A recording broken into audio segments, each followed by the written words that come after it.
Today we will be studying the osteological features of the mandible bone. Now, the word mandible is derived from the Greek word mandere, which means to masticate or chew. The Latin word mandibula means lower jaw. Now, peculiarities of this bone are that it's a U-shaped bone.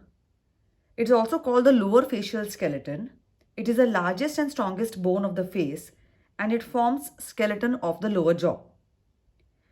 Now, let us see the parts of the mandible. The mandible has a body and two rami. Let us study the body. The body is shaped like a horseshoe, has two surfaces, an external surface and an internal surface, and it has got two borders, an upper border and a lower border or the base of the mandible. External surface. Let us first study the symphysis mentae. It is a faint ridge on the upper part of the midline indicating the fusion of the two halves of the mandible. Next we see the mental protuberance. It is a triangular area in the lower part of the midline. The upper angle of the triangle marks the lower end of the symphysis mentae. Then we see the mental tubercles. The lower angle of the triangular mental protuberance. The two angles are marked by the tubercles called as mental tubercles. Next we see the mental foramen. It is located below the second premolar tooth or junction between two premolar teeth. The mental nerve and vessels pass through it. Next we see the incisive fossa. It is a shallow fossa below the incisor teeth. Mentalis and orbicularis oris originate from this fossa. Next we see the oblique line. It is continuation of the anterior border of the ramus on the external surface of the body. It is a faint ridge. It runs forwards, downwards to reach the mental tubercle. Muscles attached to this oblique ridge from anterior to posterior are depressor labii inferioris, depressor anguli oris, and buccinator muscle, which is attached just below the molar teeth. We then study the internal or the inner surface. Mylohyoid line. It is an oblique ridge, extends downwards and forwards from behind the third molar tooth, about 1 centimeter below the alveolar border, and it runs right up to the midline near the lower borders between the digastric fossae. The mylohyoid muscle is attached to this line. Next we see the submandibular fossa. It is present below the posterior part of the mylohyoid line and it lodges three structures: the submandibular salivary gland, the facial artery, and the submandibular lymph nodes. Next we see the sublingual fossa. It is an area above the anterior part of the mylohyoid line and it lodges the sublingual salivary gland. Next we see the genial tubercles. These are irregular elevations on either side of the midline just above the anterior ends of the mylohyoid lines. The upper genial tubercle provides attachment to the genioglossus muscle, while the lower genial tubercle provides attachment to the geniohyoid muscle. Next we see the attachment of the superior constrictor muscle of the pharynx. The superior constrictor muscle originates from the area above the posterior end of the mylohyoid line. Next we see the attachment of the pterygomandibular raphe. This raphe is attached in continuation with the origin of the superior constrictor just behind the third molar tooth. Then we see the relation of the lingual nerve. Lingual nerve is related to the mandible between the origin of the superior constrictor muscle and the mylohyoid muscle. Then we go on to see the two borders of the body. The upper border or the alveolar border. This is the alveolar part of the mandible. It is hollowed out by sockets, 16 sockets meant for the roots of the permanent teeth. The sockets may vary in size and depth, and these sockets may be single or subdivided by septae according to the teeth they contain. We then go on to see the lower border or the base of the mandible.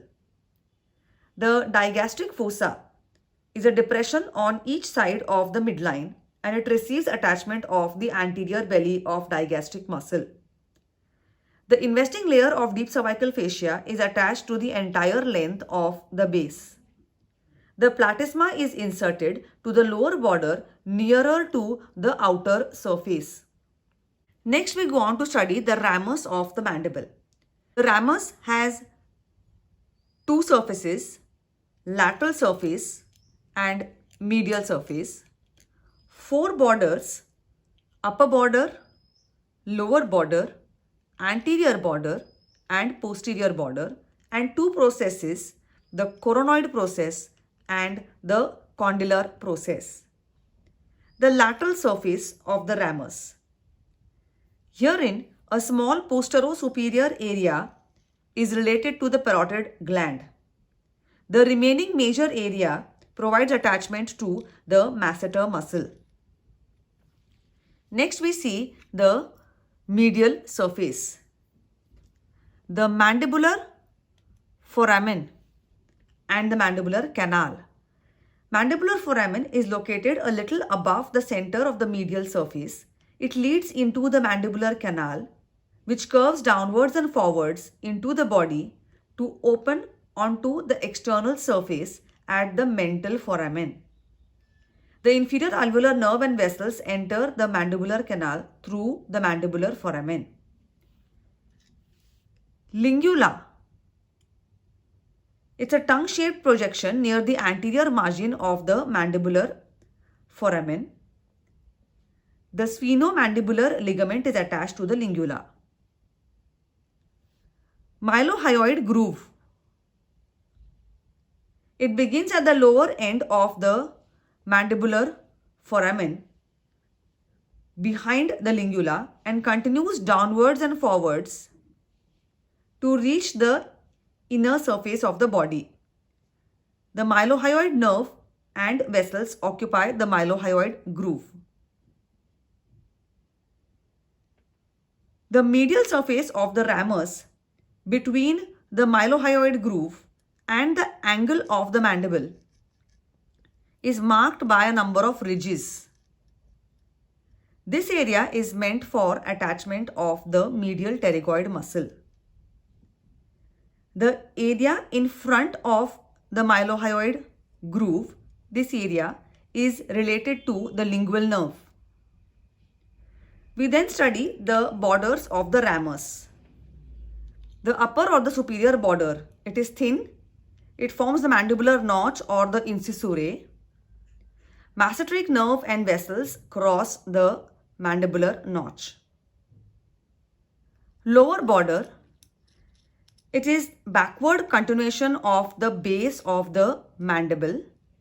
It meets the posterior border of the ramus to form the angle of the mandible. This is the angle of the mandible. Anterior border, it is continuous above with the coronoid process and below with the alveolar border of the body. Temporalis muscle is inserted to this border and also to the adjoining medial surface. Posterior border, it continues above with the condylar process. It meets with the lower border to form the angle of the mandible. It is related to the parotid gland. Then we go on to study the two processes. The coronoid process. It is a triangular upward projection from the anterosuperior part of the ramus. Its anterior border is continuous with the anterior border of the ramus and the posterior border bounds the mandibular notch. Temporalis muscle gets inserted to the medial surface, apex, and the margins of the coronoid process. We then see the condylar process. It is an upward projection from the posterior-superior part of the ramus. It consists of the upper part, that is the head, and lower part, that is the neck. The head of the condylar process, it is side-to-side expanded part of the condylar process. It articulates with the mandibular fossa of the temporal bone to form the temporomandibular joint. Neck. It is the constricted part below the head. It provides attachment to the capsule of the temporomandibular joint in its upper part. The lateral ligament of temporomandibular joint is attached to its lateral part. We then see the pterygoid fovea. It's a depression in its anterior part. The lateral pterygoid muscle is inserted to the pterygoid fovea. Medially, the neck is related to the auriculotemporal nerve above and the maxillary artery below. Finally, let us see the joints that are formed by the mandible. The two condylar processes, the head part of the two condylar processes forms the temporomandibular joint with the mandibular fossa of the temporal bone. This is a bicondylar type of synovial joint. The sockets in the alveolar border form peg and socket joints with the roots of the teeth. This is gomphosis or a fibrous type of joint. And the symphysis mentae is secondary cartilaginous joint.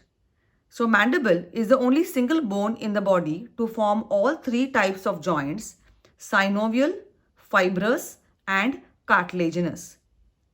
Thus we have seen the entire osteological features of the mandible, the parts, the features, the muscle attachments, and the joints formed by this bone. Thank you.